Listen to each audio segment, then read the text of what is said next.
everyone, my name is Ling. It's my pleasure when I am here and introduce my films to you guys. My films, one is about my quarantine time in Vietnam and one's about music story of 4 different musicians in Vietnam. So hope you guys can enjoy it. Bye bye!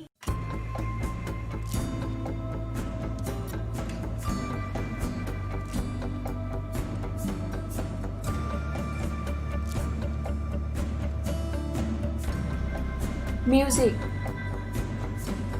People feel happy with the sound, empathetic with the lyrics. People dance with the beat and smile while dancing. Music. I always ask myself that how powerful the music is and what is beyond the sound.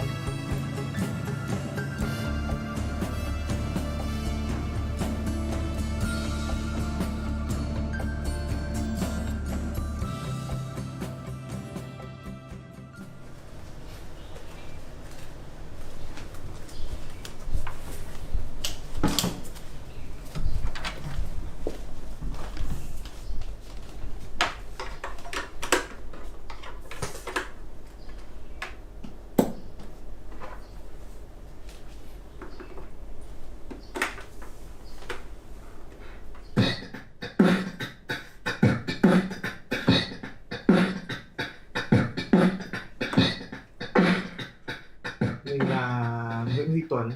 Thì công việc full time của mình là làm giáo viên dạy tiếng Việt cho người nước ngoài. Còn part time là mình chơi nhạc.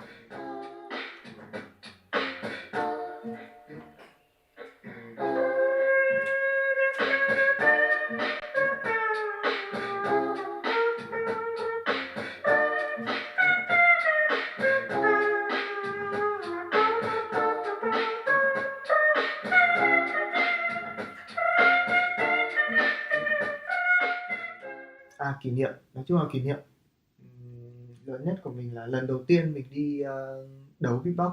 Tức là trước giờ mình chỉ ở nhà tập thôi, mình không biết là trình độ mình đến đâu, không biết mình giỏi đến đâu, nhưng mà đến lúc mình đi đấu thì mình lại thắng được luôn một anh lớn mà mọi người sẽ nghĩ anh ấy vô địch.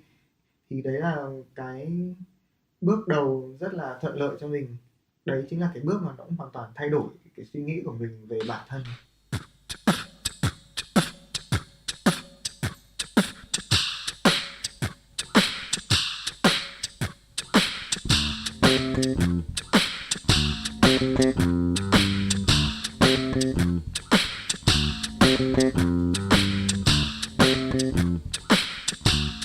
Trước đây mình không giỏi giao tiếp lắm, chắc là kiến thức xã hội, kiến thức kỹ năng mềm mà không có, và thực ra mình không được tự tin. Trước đây không được tự tin, mình hay nghĩ là mình kém mọi người rồi, không có gì đặc sắc cả.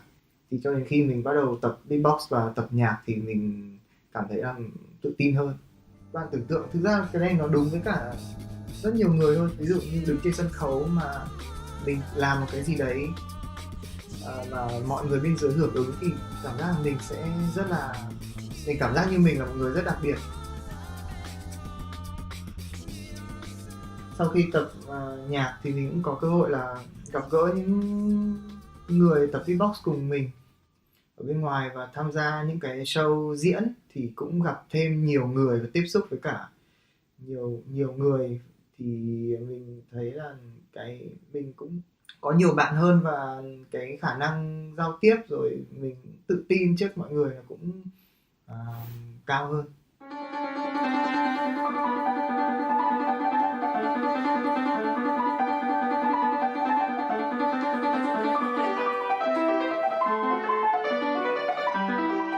Với con âm nhạc và piano mang một ý nghĩa rất là lớn. Trước lúc con đến piano thì con không có trò gì để chơi cả. Con chỉ ao ước có một đôi mắt sáng để có thể vui chơi, học tập như các bạn bình thường. Khi mà nhìn thấy các bạn chơi như thế ấy thì con nghĩ là lúc thì mình có thể ngồi chơi với những các bạn như thế được nhỉ?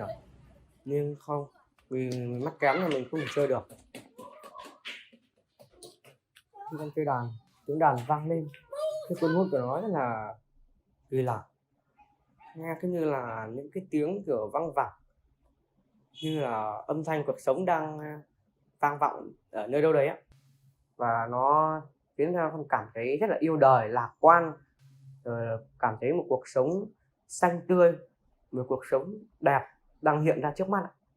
Và mình nghĩ rằng là cuộc sống không bao giờ có thể nhàm chán được với một người động lực, một người đầy sự cố gắng như mình.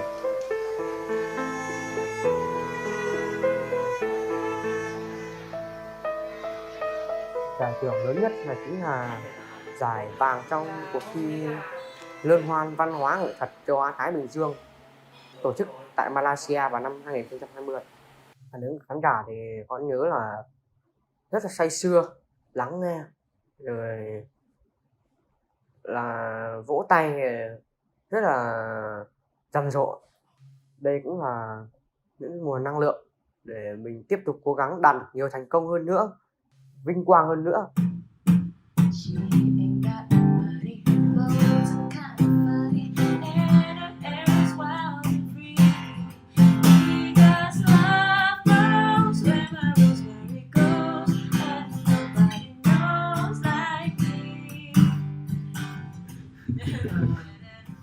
Đây là bạn trai của mình. Đây cũng là bạn trai.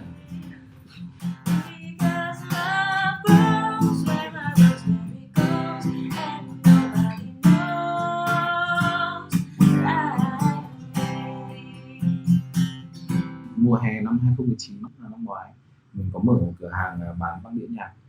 Mình có mời Nân đến vào cái buổi khai trương đấy và hát ba bài, và mình là người đánh đàn luôn, đệm đàn luôn cho Nân trong lúc đấy, và đấy là lần đầu tiên bọn mình nói chuyện với nhau.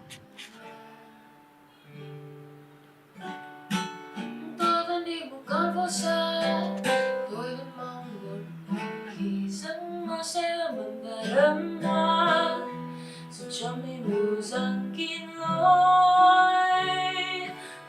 tấm vé phôi pha màu mực, cho xin một giây phút nghỉ ngơi.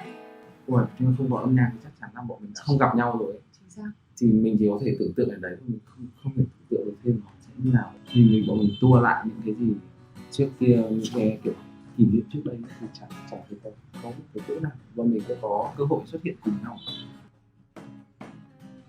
Vậy thì vai trò của âm nhạc trong việc hai bạn kết nối với nhau, yêu nhau và duy trì tình cảm gì?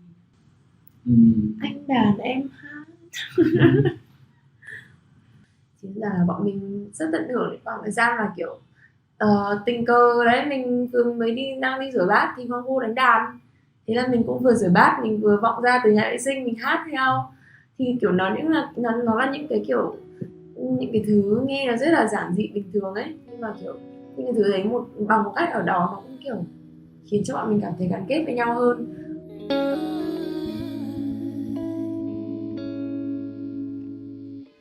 Nhìn em đi, nhìn em say đắm suốt đêm vậy mà rời lý đi, nhấp nháp trên đôi chân này, nụ tô vẽ cho anh bức tranh duyên tình.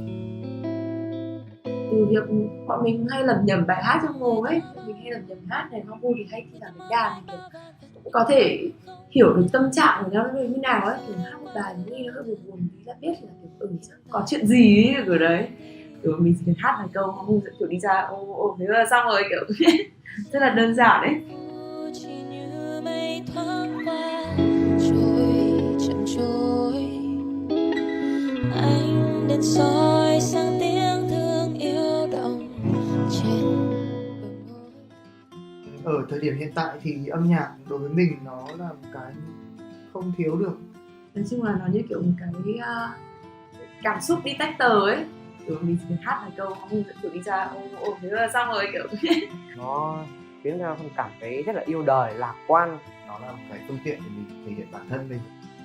Nếu mà bây giờ có ai hỏi mình là tự giới thiệu về bản thân mình tự thấy mình như thế nào, mình không tìm phương thức nào khác tốt hơn ngoài việc bằng âm nhạc của mình. nó chỉ đơn giản là nó tự nhiên, một cách rất tự nhiên là nó hòa nhập vào cuộc sống của mình thôi. Không có nhạc thì mình sẽ không biết nó sẽ như thế nào.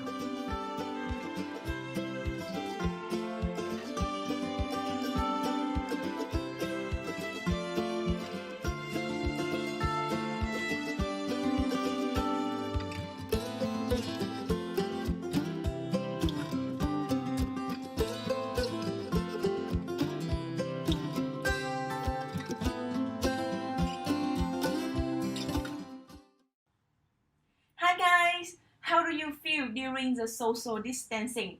Happy, sad, enjoyable, or bored?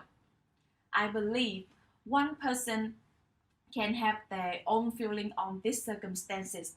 Personally, that is the precious time for me to spend as much as possible for my family. And if you want to know how can I spend time with my family, let's watch this video. Bye bye!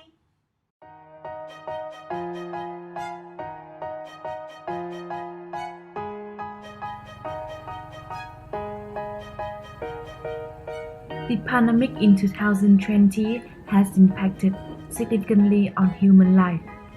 Many nations have implemented social distancing. Millions of people have to stay at home and work from home to reduce the expansion of coronavirus. Due to social distancing, the busiest streets has become more quiet. Most stores have closed. People leave home just for essential needs. The atmosphere is purified after a long time of pollution. The economy, tourism, manufacture, cultural and social activities have stopped in a few weeks. However, it's a great opportunity to spend time to your family. I've been staying at home for more than a month, and actually it wasn't really bad because I have more chance to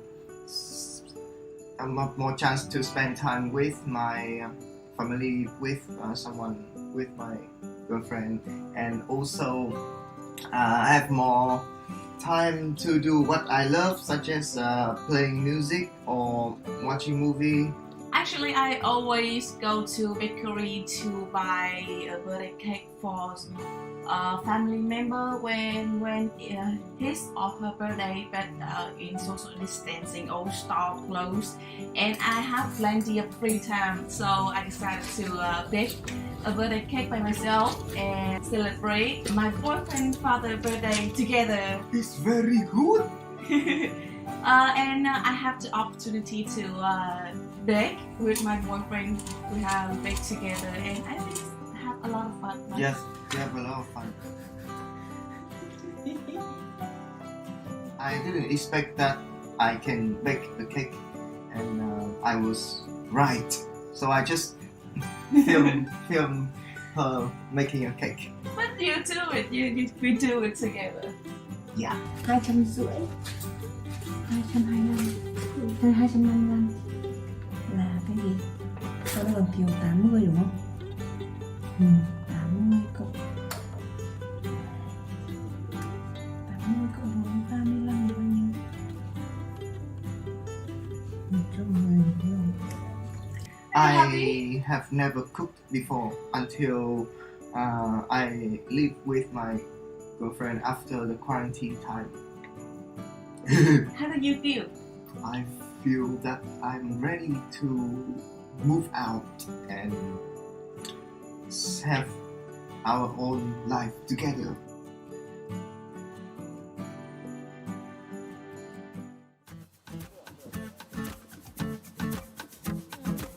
Thưa quý vị, bây giờ phần đông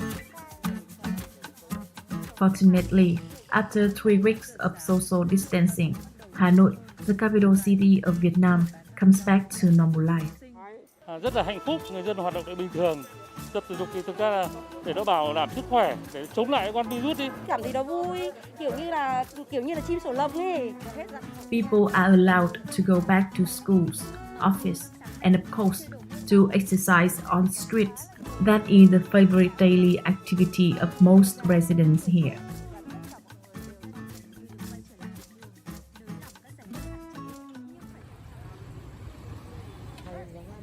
Another special thing, which is back in the daily life in Hanoi, is the street food, also known as eating outside culture. Instead of having breakfast, lunch, and dinner at home, many people here prefer eat outside with a wide range of choice for their meals. And the signature breakfast in Hanoi, as well as in Vietnam, is phở, which is one kind of soup, including fresh noodle, fresh beef, vegetable, and beef soup. For me, the best thing in the quarantine time that I can spend a lot of time with someone I love and spend time with my family because my daily life is pretty busy and I don't have enough time to talk with my mom, talk with my husband. And quarantine time I can cook. I can cook with him, do exercise together, and sing together, of course, because we all love singing and composing. And actually, quarantine times, as well as social distancing, is not really bad for me. Actually, for us. Yes, it's pretty good. Still happy without getting. We build a stage in the kitchen, sing and dance with our children. Things I guess gonna be fun after we get married. Your full-time job is loving you. Spend the whole day to be with you. Don't care about what people say. We're still happy without getting.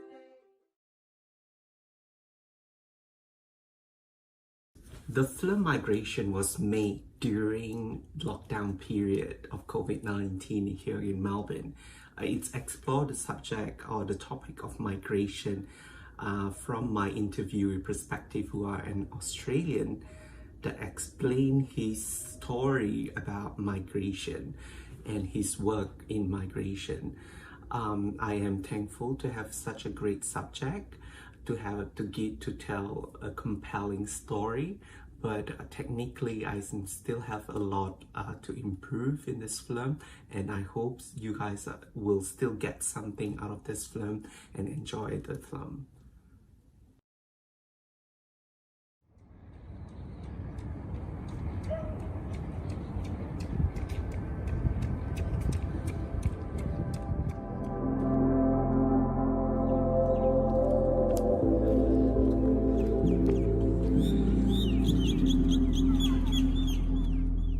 People call me a dirty wog, and basically what they're saying is you don't belong here and that you don't deserve the same things that we all deserve as non-wogs. It was being used to suggest that I was inferior or less deserving of any opportunity that they could have.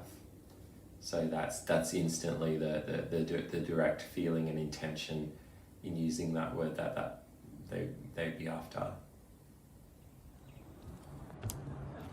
I'm Jason Moxie.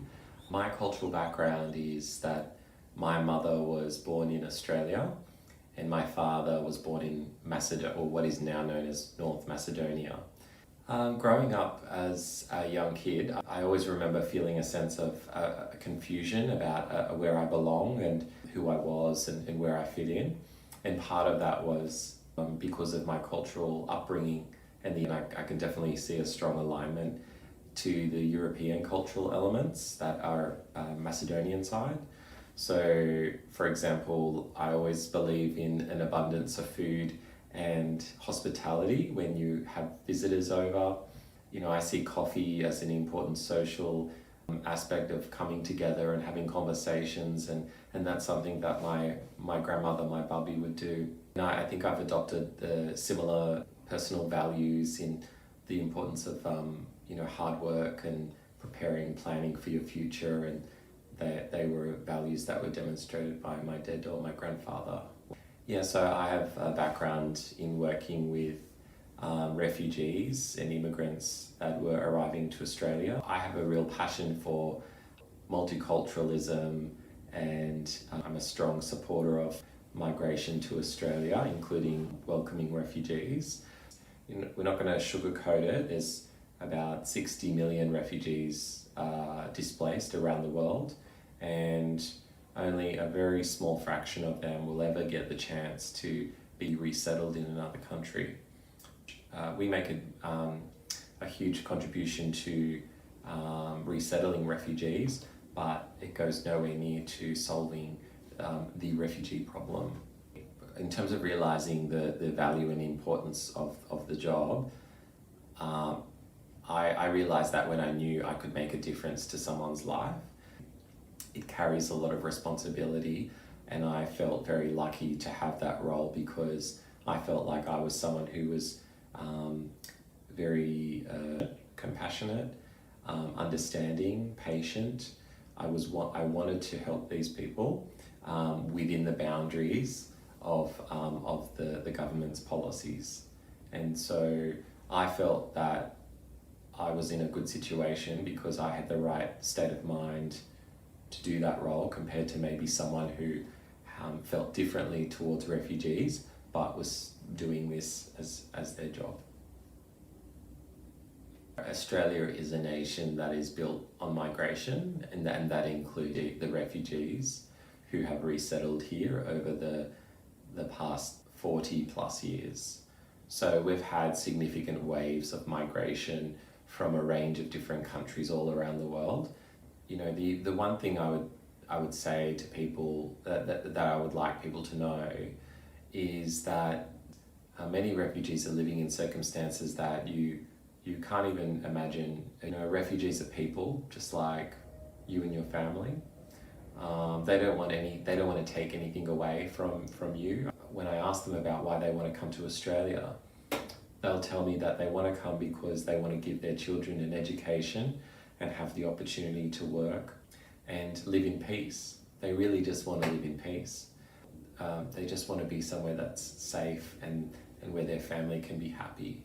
They're no different to, you know, my Macedonian grandparents who came here in the early 60s looking for opportunity for themselves and for their children. How different would Australia be without the contribution that migrants have made? I think it's a really important aspect of who we are.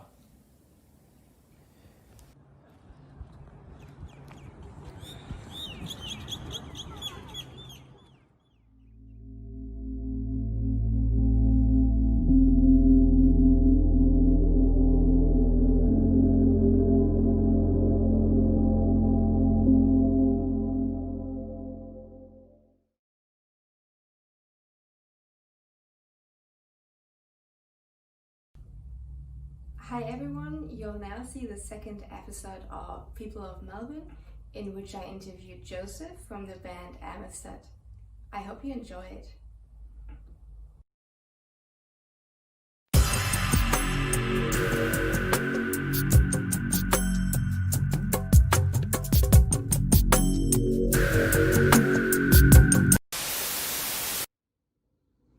Today I'm gonna meet Joseph. Joseph and his twin formed the band Amistad a few years ago. After I saw them playing on Queen Victoria Market here in Melbourne for the first time, I was curious about their story. I found out that they have a very interesting multicultural background. They are one half Australian, one half Czech, but were born in Germany and raised in Italy. In this interview, Joseph talks about their personal story and how they actually became a band, but also what impact COVID-19 has on them as Amistad.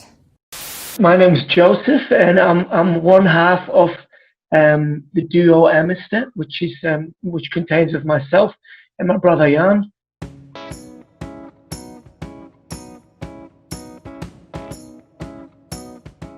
Well, especially Jan always played music since he was, I don't know, 6 years old. And then I moved to Australia for good because I met a girl there, and that's when I started playing music. I started busking, and it all started from there. And then we just decided to keep going, and then 8 years later we're still here and still doing it. That's a good question. Actually, we don't really have like a home base. We travel a lot, but when we do come to Australia once a year, we spend most of our time in Melbourne. We travel a lot, but Melbourne is the home base in Australia. Absolutely.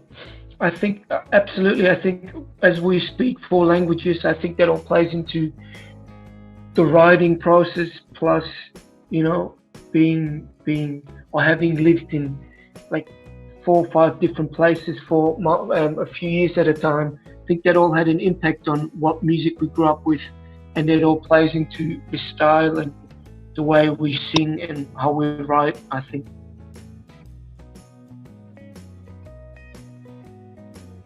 Oh, huge.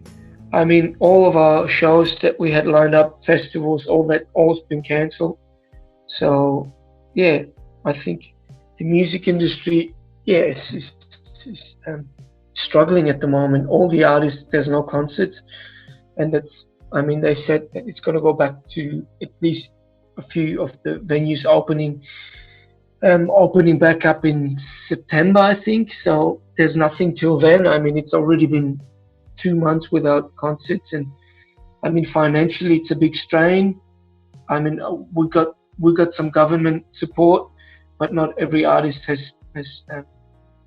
been able to apply successfully. So a lot of musicians struggle, and yeah, I mean, you can't rely on that source of income anymore. So you have to just be creative and see how else you can make some money, and just have to hang tight. And I mean, it's weird not playing concerts because you sort of easily forget why you wake up and you're like, well, I'm a musician, but I can't do what a musician does, which is play music and make new fans. So you have to sort of do more online stuff. You know, we've been live a lot more on Instagram, and we've been just trying to reach fans in a different way. You know, it's not live anymore; it's online.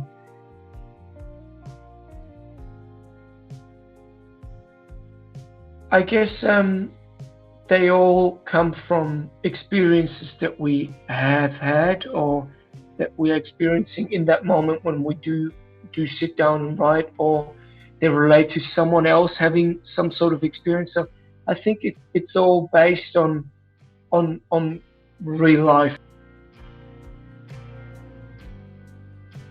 I've always loved Age of Thrones. That's always been a very, very special song to me because it sort of was a very special time when we wrote it, when we first moved to Australia, and everything was just so new, and it was like experience of discovering a new planet. So that sort of came out of that time. So that always brings me back to that time.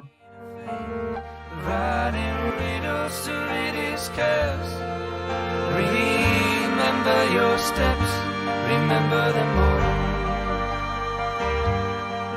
And choose wise your page in the age of fall.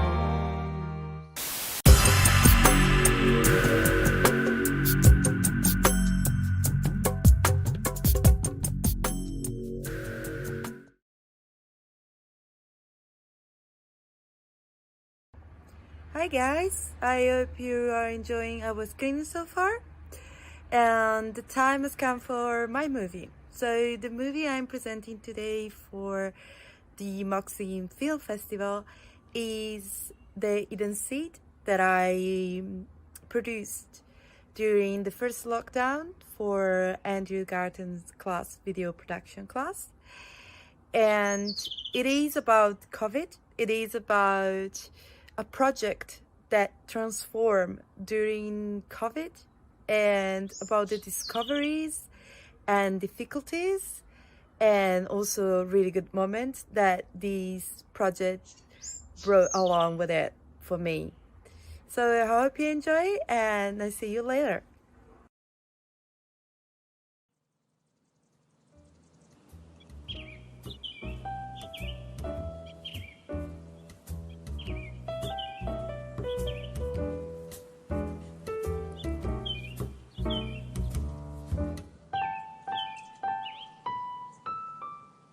Hello, this is Chiara, and today I'm broadcasting from my little green paradise, my garden, which, as you can see, is full of potential. And some months ago, my video project for university looked exactly the same. It was full of potential, full of excitement. My idea was to talk about the urban gardening project and community gardens and permaculture in metro areas. But then COVID happened, and all of a sudden, I couldn't go into places anymore. I was lost, so I decided to try to move to the internet. There, I found millions of interesting stories, like the web initiative of Anna and Anton for Good Life Permaculture. Hello, I'm Hannah from Good Life Permaculture.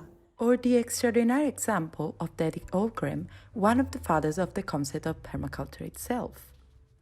It's 2 years since we launched Retro Suburbia, the Downshifter's Guide to a Resilient Future. Or the experience of Kristen and Nick with Milkwood Institute. Okay, there's a lot going on this planet of ours. So what can you do? These stories were really good, but it turned out that all their protagonists were impossible to reach. Because of the pandemic, each one of them had become so busy that he couldn't even commit for the shortest of the interview with me. I didn't know what to do. I was panicking. Where could I possibly find one story, good story, at the very last minute? Just 1 minute, I told myself, relax and think. And there it was, the story I would have never considered, the story I would have never told. And the story instead, I chose it was the one. Hey. Hi, how are you going? Good, and you?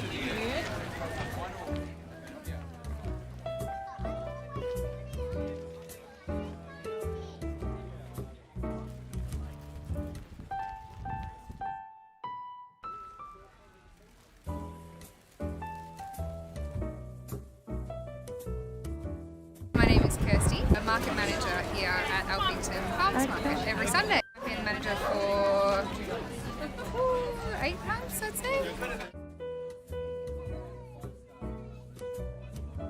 There's lots of other things to manage compared to a normal farmers market, so we just have to make sure that everyone is, not using cash and is keeping their distance, and we don't have too many people in the space, and that everyone who does attend the market feels safe to be here. Keeping an eye on all of those things adds a little bit of an extra weight to the job. Again, probably in 2 ways. It's transitioned a lot from the first couple of weeks when this all first happened, and people, nearly everyone who came through the gate was just incredibly grateful for us, to us and the farmers, for still being operational and for putting as many measures in place as we did to keep it as safe as possible. And everyone who came in was just thankful, and we're just happy to have the opportunity to still get the good quality produce and products that they can get here. Really heartwarming and encouraging, because we've had so many supporters come out and help our local food system and our local economy, and all of the farmers who live within Victoria who are still operating and keeping their businesses going in these challenging times. And the crowd has been really respectful, keeping their distance, supporting us as a not-for-profit as Melbourne Farmers Market. And then we have noticed over the duration, as the restrictions have eased, people are very eager to be outside, and they're very eager just to get in here and kind of socialise a lot more, which we're still trying to not have them do that too much, because we need to make sure it's as safe as we can.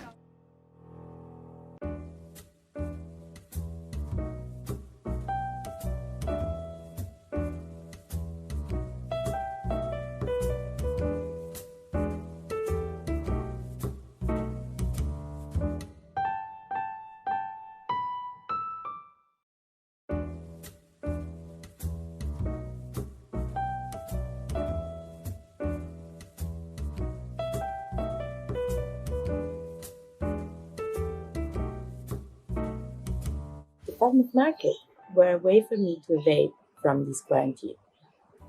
But not only.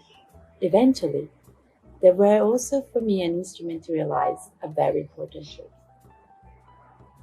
More often than you think, to find the most amazing story, you don't need to go much farther than your doorstep.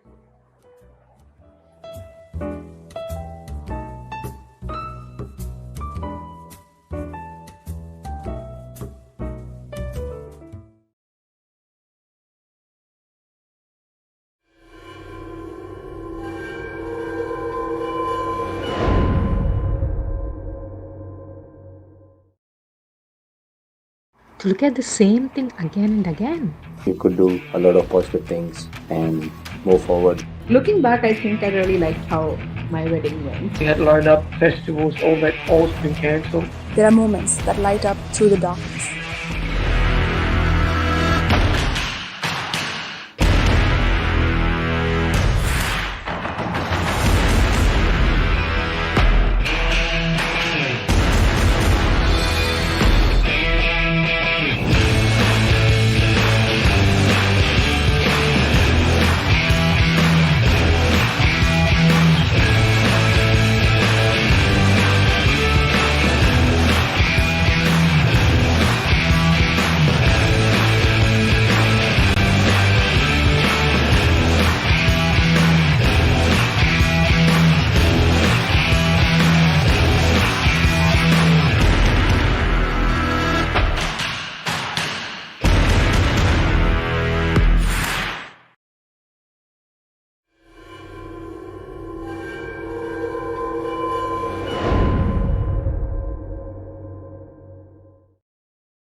to look at the same thing again and again.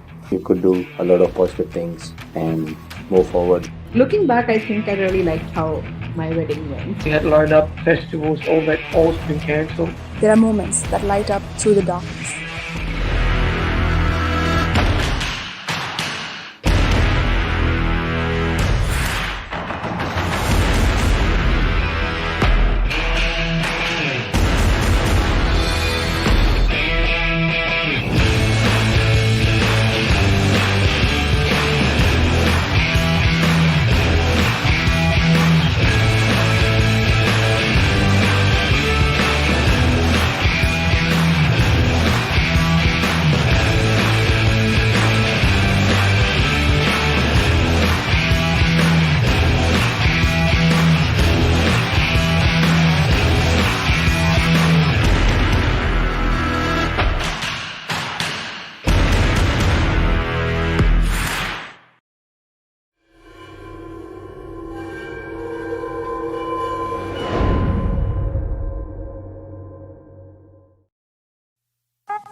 the ideator of this project, who is here to say some words about the Moxie Film Festival. Welcome, Andrew. Hello, thank you for inviting me here, and what a wonderful event you folks have organised. So before we commence, I just wanted to have a virtual round of applause for the Moxie crew, Chiara, James, Hardik, and our floor manager, Clayton, who's doing a marvellous job behind the scenes with his melting face. I think from all their work on this, from all the entertaining socials to the website to the Facebook pages, the management and coordination and all of the unseen tech, it's been really awesome. And I suspect for all four of them, you've remained cool, calm, and entirely collective. So good on you for making this happen. It's really terrific. But I just wanted to say a few words because this year, as we all know, began like no other. Like everyone, I was looking forward to spending time on campus, getting to know my students, engaging with their projects, and generally having a productive time anywhere but at home. But I'd spent enough time at my desk working on various projects, and it was time to be back in the world. And I was suddenly teaching 3 subjects through the first semester, and it was going to be pleasantly nuts. So the 2 subjects that resulted in the films that we're watching over the next couple of days are from Swinburne Uni's Masters of Media and Communications, Video Production and Practice, and an entirely new subject, Advanced Video Production and Practice.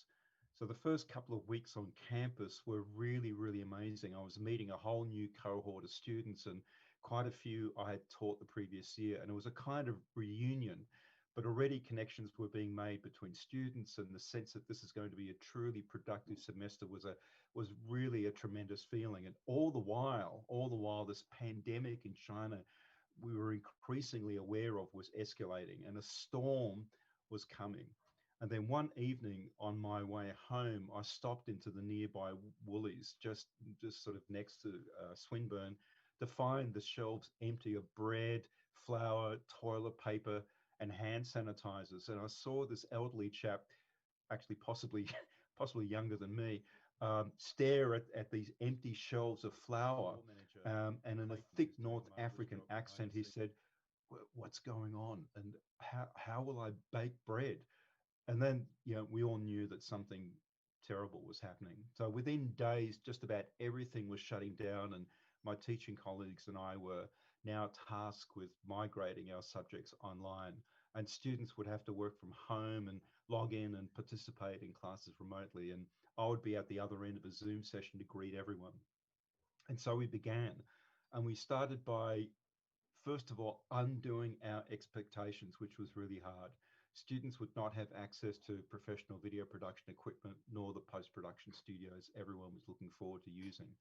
Many students would face financial difficulties, some would lose their jobs, and some had to move home, and one returned to their home country, and another would spend 6 weeks in quarantine getting to Melbourne. I would recalibrate how one teaches hands-on production and to make this work, like the learning, the lectures and tutorials in a meaningful way in the midst of a pandemic rapidly transforming into an international health crisis that would change pretty much everything. And here we are. But how did we get through it, and what had we produced together? Well, I say together because I was writing and rewriting course materials throughout the entire semester, taking into consideration a world changing outside our homes, one that would never be entirely the same. So how and what do you teach with such uncertainty? Well, firstly, we held onto each other, and secondly, we had to adapt.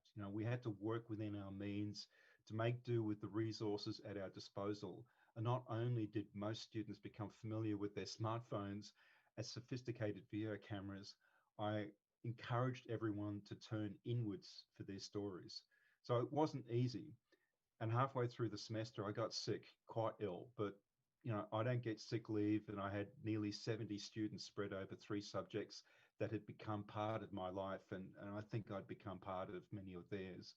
So we struggled, we held to each other, and we often laughed, and we endured, and we supported each other, and gradually the minutiae of the world around them became increasingly important. We looked at how light changed through the day. We listened for sounds that had become, or sounds that we'd never heard before. We looked to ourselves for our stories that became far more intimate than any I had seen in previous years. The films you will see today and tomorrow are intimate portraits that reflect the gift of creative thinking, understanding and learning, and what it means to be both resilient and adaptive, but to also know that we can, to know that we can't all be superheroes. It's okay to feel lonely, to feel adrift from each other, so long, and to long for a hug and the noise people make in a cafe. So it was that at the end of our long, often 3 hours or more Zoom sessions, that I would sign off with lots of love, and something I doubt I would never have done in a classroom. So friends, today, I want to celebrate your astounding achievements, and I would encourage you all to be proud of what you're doing, because it will inspire other young people to both see what is possible at such a difficult time, that being a producer of media is both a responsibility and a vocation. Like, be weird, be cool, and tell honest stories, no matter the profession you follow. We need new stories, and we need people like you to tell them. Lots of love, and let's get on with the show. Thank you. Let's roll. Thank you so much, Andrew. Thank you for your words and everything you said. I felt it a lot in this lockdown. My movie is a proof of it, because going through this lockdown, it was a real challenge for creative invention. And I think everyone in this festival did an amazing job. I was astounded in seeing what people produce through this lockdown. And I am excited to see what's coming next, because obviously I saw the movie already, but showing them to the public, showing them to other people, I think it's really, really important to show what these students have been through these times. So thank you so much, and thank you for your words. And now I pass it back to the crew and to the movies. Thank you. Thank you.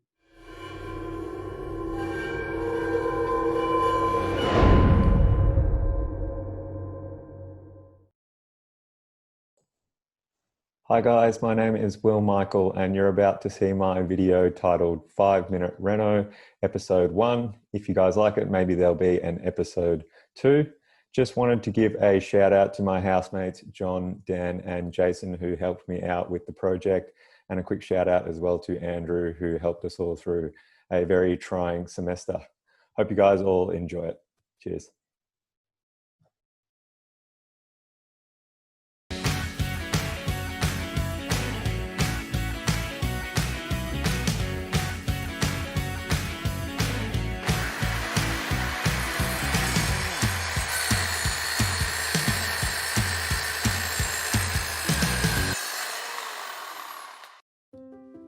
On today's 5 Minute Reno, we meet housemates Will, John, and Dan, who are looking for a project to keep them busy during the COVID-19 lockdown. Hi, Dan. John. Will. Our plan is to really make the most of that outside area, which is quite blank. It's a blank canvas right now, and we have the opportunity to really transform that area. Yeah, we just really wanted a nice outdoor area, just a space that we could entertain people in and make it really feel like home. We actually have a fourth housemate, Jason, who's not here at the moment. He's away studying, but we texted him. I think it'll be fine. Yeah, it'll be fine. Yeah, they mentioned something about a project. I'm sure it'll be fine, but yeah, I mean, they don't really have any experience renovating a backyard, and they're trying to do it in under $350. So I don't know, but no, I think it'll be fine. Yeah, it'll be fine. It'll be fine. Let me just call them, actually. Make sure. Whilst Jason does not seem convinced, the other housemates plough ahead as Will and John prepare a checklist. They want to buy some turf and some plants to green the place up. Then they'll clean up before they start the renovation process. The plan is to first lay down the turf, then they'll put up some vine and a big yucca tree they got from Marketplace. Finally, they will add the finishing touches with some plants and some lights to hopefully have the place looking like new. So it's off to Bunnings, where the boys are hoping to pick up some supplies and find themselves a good deal. guys, here we are at Bunnings, just in Collingwood. Got the turf we want, about 400 odd, but with this lovely little gift card that we got, thank you Trish. We're going to go down to about 325. I think we should be pretty good. I think Jason will be happy with that. They spent $325 on turf. $325. It's fake grass.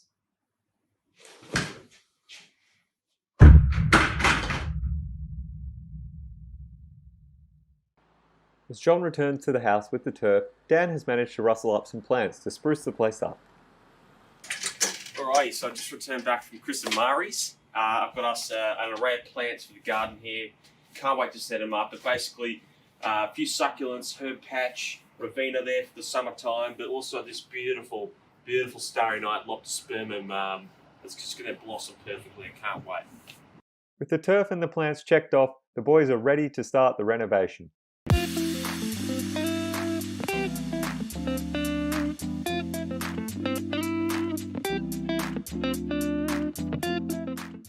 However, it's not long before there's a problem. Yeah, so we've encountered a bit of a problem. The vine is too short. We don't really know What how up? we're going to go. This is the vine guy now. The vine guy? Yeah. Get on with it. Dave. Yeah. Yeah. No, I kind of don't understand how we got.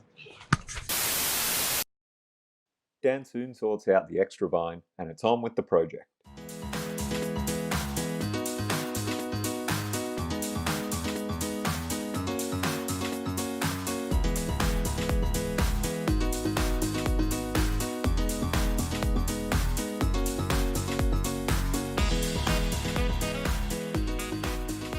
The boys are happy with their work as night falls. However, a new day threatens to upend the whole renovation. Yeah, this rain's proving to be a bit of a hassle. Could delay a couple of our finishing touches. Even though they're made of plastic. I mean, look at this. Waterlogged. However, the skies soon clear and the boys can get back to work.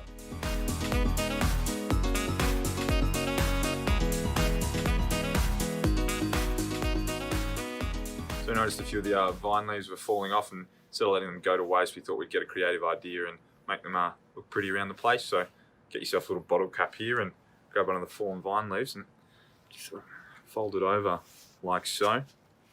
Make it look all nice, and then just wedge it in the wall there. Make it look all pretty, you know? Pretty creative guy, I think. He's quite nice. The boys put on a few finishing touches and the backyard is ready for the reveal.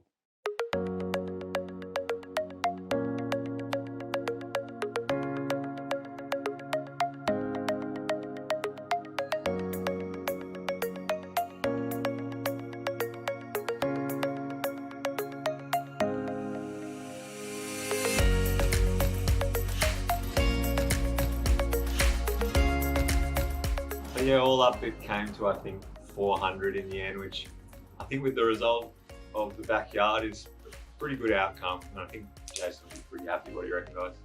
You pumped? Yeah. A nice new space for us. Couldn't have said it better, mate.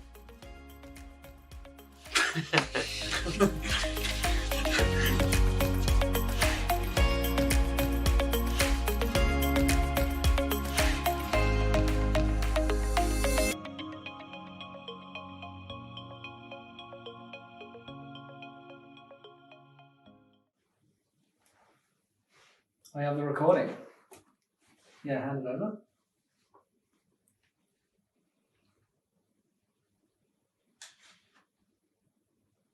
That's pretty good. Hey, you did a good job. It's not bad.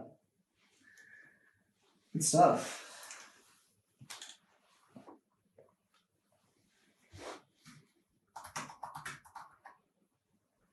Can you stop recording?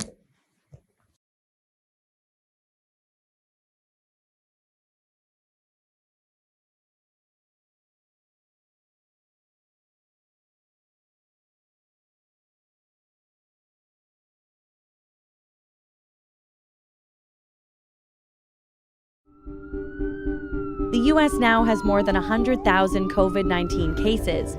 The death toll in Italy has now surpassed 10,000. 60 million people are now in lockdown as Victoria will be in lockdown within the next 48 hours. The government also banned non-essential travel. COVID-19 is a highly infectious killer.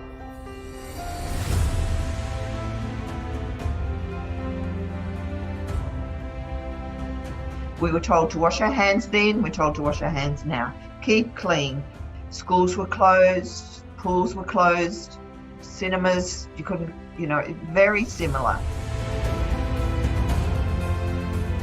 100 years ago, a mysterious new epidemic took hold in Britain and America. There is no vaccine to prevent it and no cure. The victim of this disease was mainly children, and its symbol was a caliper.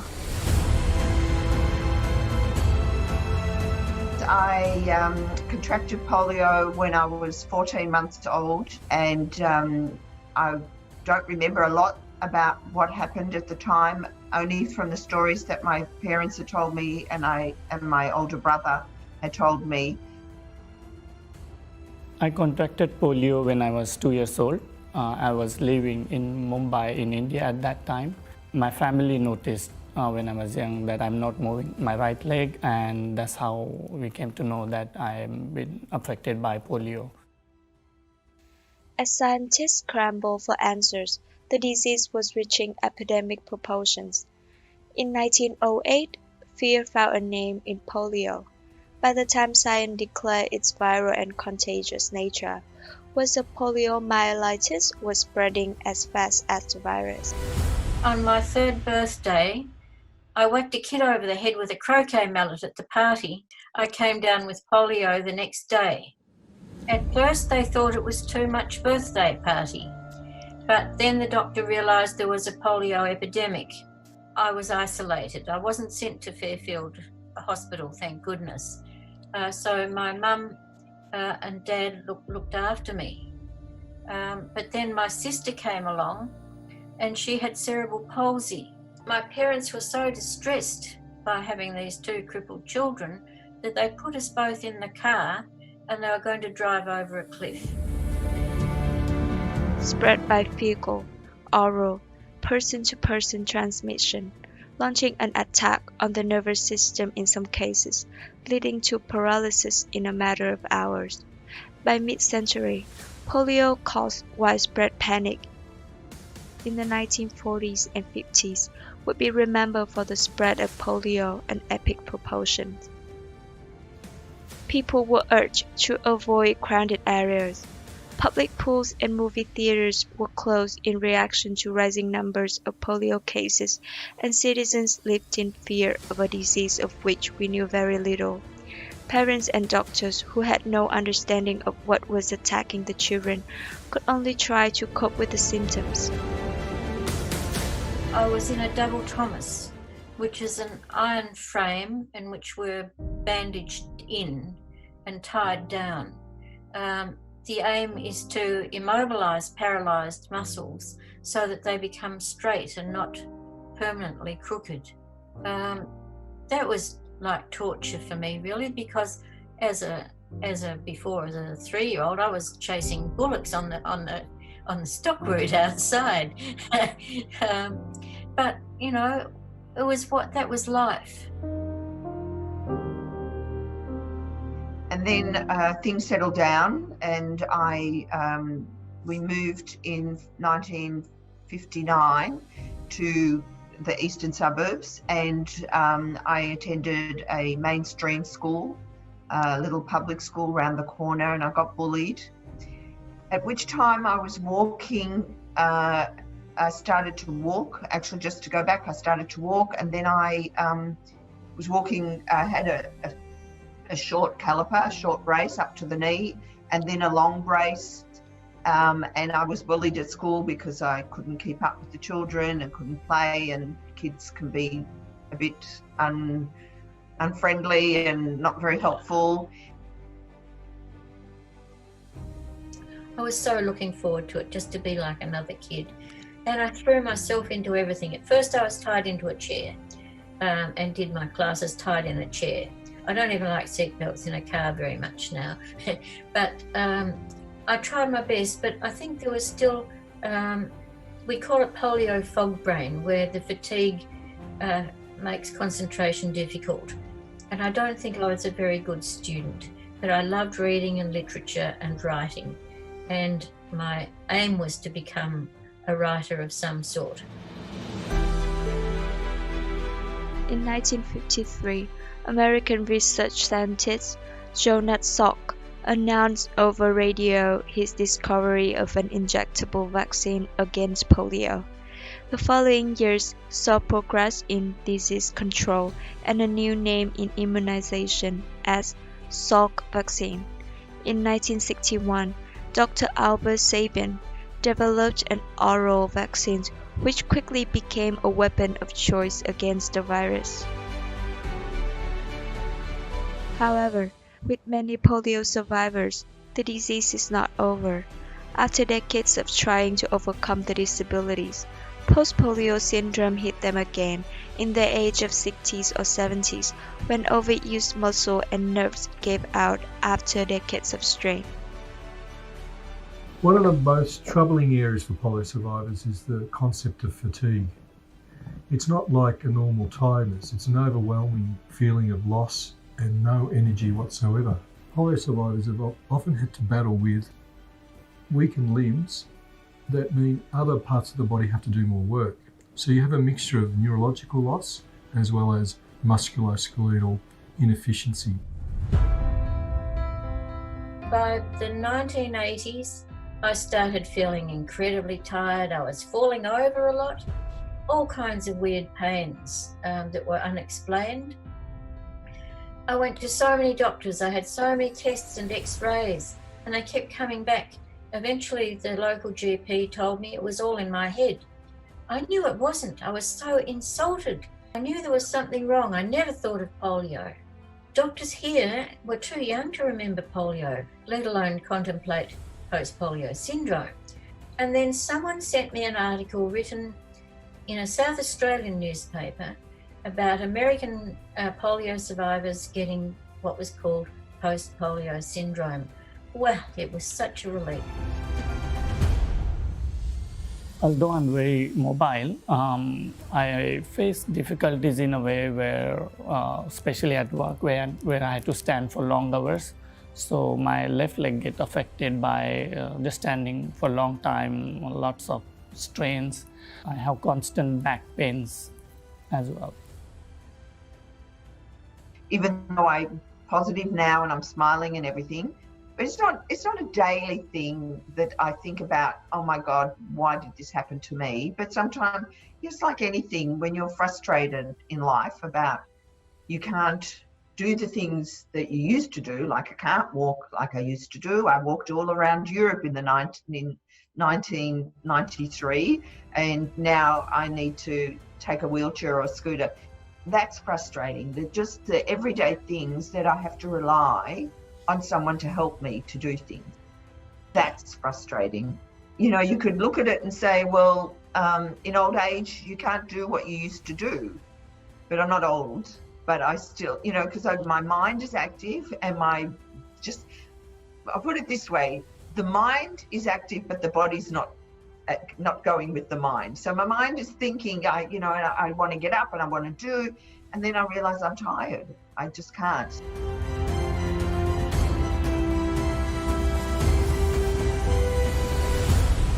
People in the polio community are feeling about this because it's scary. You know, a lot of people are on their own. They're all older. I'm young compared to some of the survivors. They'd be in their 80s and 90s. How are they coping in this time? All the hospitals are full. And there are no respirators. Are they going to look at me and say, sorry, we can't give you a respirator because you've got a disability or you're nearly 70? Or even if you're over 70, how will they work out who's going to get a respirator and who's going to get care? So this is a concern that I have and many of us have. What will happen?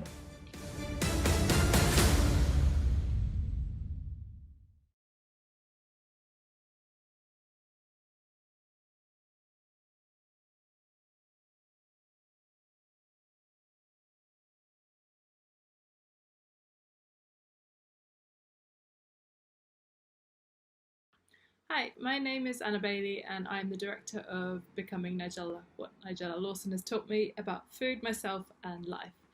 And this film is about how Nigella Lawson was really popular when I was a kid and how during quarantine I reconnected with her through some of her recipes and had a lot of time to reflect on how she has influenced my life in multiple ways. So I hope you enjoy the film and thanks for watching.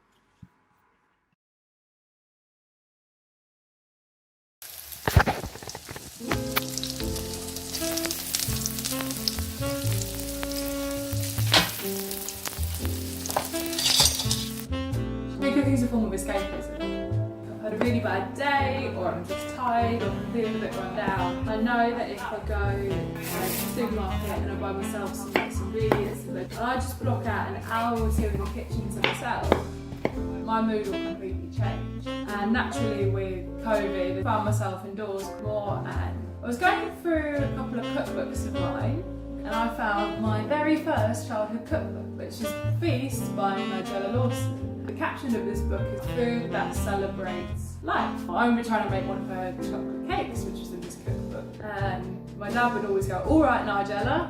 I started to get really interested in food when I was about 10. Prior to that, I was like insanely picky, and that's where around the time that Nigella got quite popular in England in the early 2000s, when Nigella made a hit. Everybody just completely obsessed with Nigella and cooking. So I had vague memories of all of this, and later that evening I was having a conversation with a friend of mine about different things we do to look after our mental health. She used to watching Nigella Lawson cooking videos. I just typed in Nigella Bites on YouTube and popped up a video, and I remember just being flooded with this wave of, oh my god, this is where my attitude towards food comes from. I thought it in many ways been quite remarkable. But this woman whom I've never met has had such a big influence on my life. I definitely noticed that when I talk about food, my face lights up. And watching these cooking videos of her, you can just see the amount of excitement that radiates through her face. I think that her attitudes towards cooking is a lot more than just put this in a pot, it's easy, it's quick. Like, she provides herself from being a quick cook or making meals that make you feel good. And feeling good doesn't necessarily mean like being healthy. It can be just food that soothes your soul. How I describe my style of cooking is I like making food that makes this delicious and tasty and makes you feel good, but you don't hate yourself after it. Like, I don't think you need to put an entire litre of cream in a pasta dish for it to be really indulgent. You can treat yourself in so many ways and still have this lovely flavour of food. One of my firm beliefs is that food should be colourful and it should be exciting and it should create joy. And that's one of the things I love about her book, Feast, is it's all about celebrating life and being alive. She's had a lot of personal tragedies. She lost 3 of her family to cancer, and one of them was her sister when she was quite young. I think her sister was only about 34 when she died. And I think that's such an amazing way to look at cooking and eating, is it's just not something you need to function as a human being and as a fundamental need. It's a way of celebrating life every day. I also think she's incredibly wise in other ways. She has this quote that I quite like, which is, I think you have to look at cooking as sort of the same way that life operates. You've got to have a little bit of structure, but if things go a little bit to pot, you've just got to be able to adapt and evolve. And the part that I like to add on is, if things go to shit, you've just got to learn to laugh it off, because like there's no point being upset when things go to shit. You've just got to try and see the funny side of it. And in cooking, for every 10 successes, there is at least one monumental cock-up.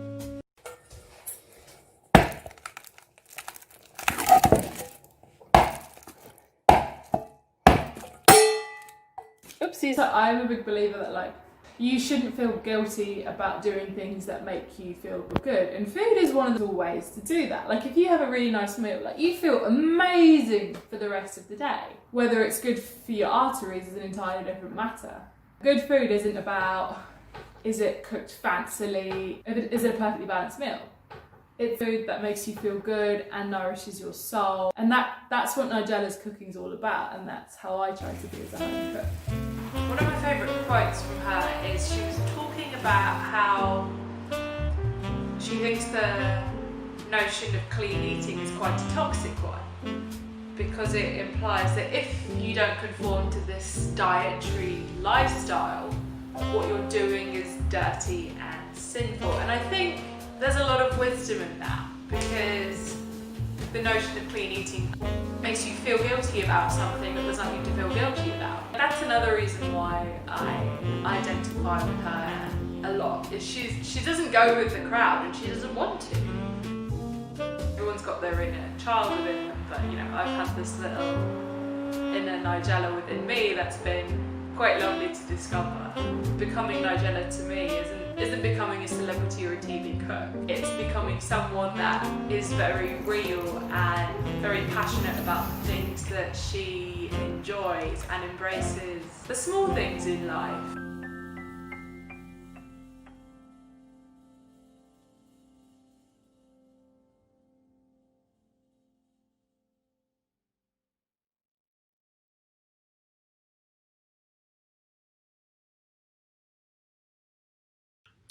Hi, my name's Georgina Rampling. I'm currently studying my first year of my Masters of Media Communication.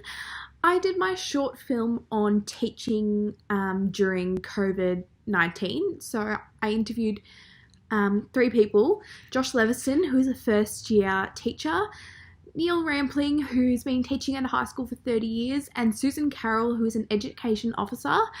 I talked to them about working from home and all the effects that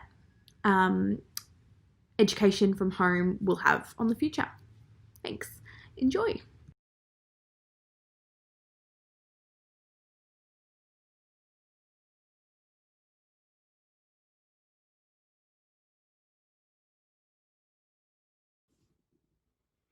The year is 2020, and we've had a lot of different things thrown at us, the main one being COVID-19.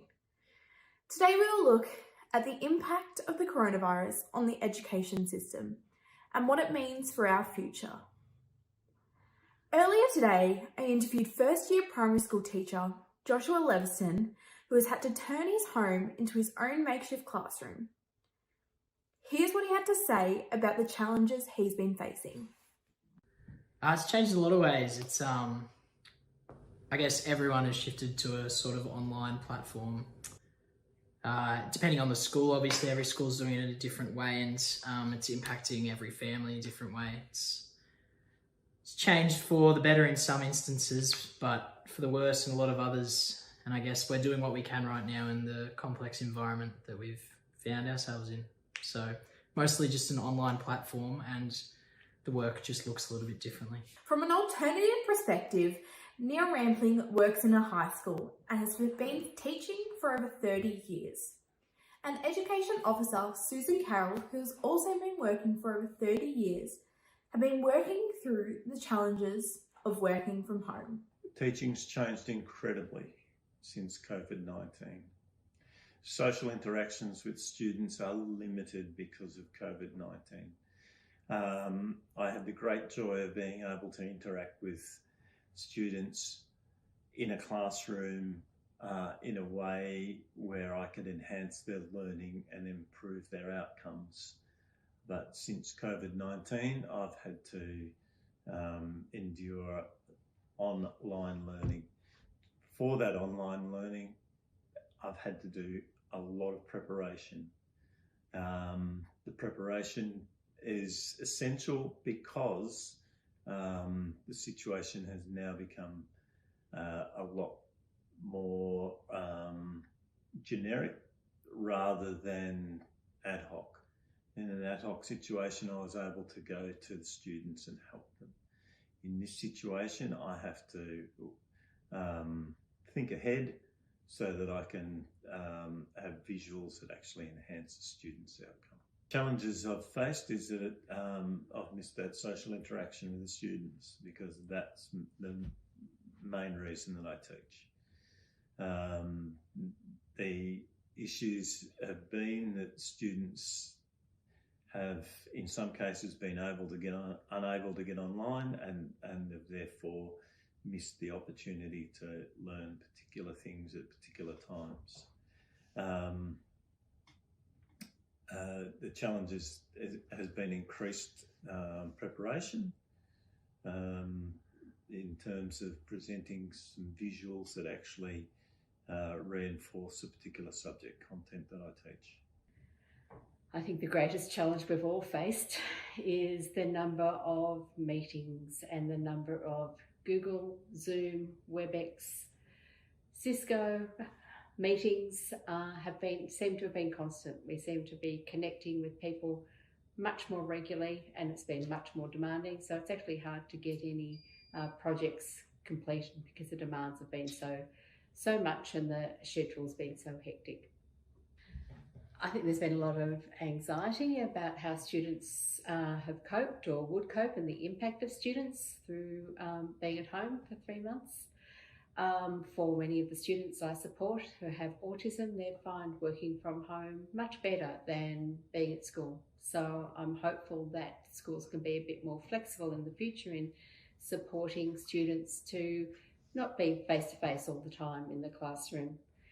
There are large cohorts of students who are disengaged, and I am particularly concerned about their transition back to school. I think some of those students will not want to engage and not want to return to school. So getting them back and participating, certainly.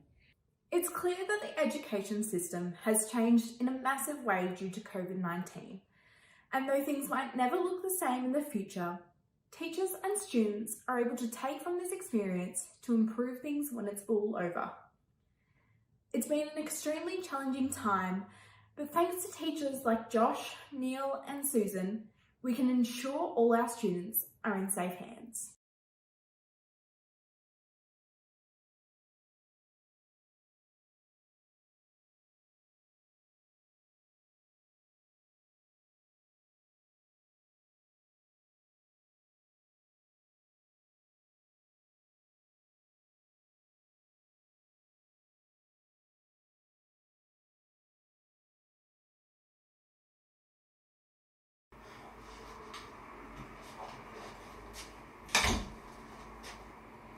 Hi.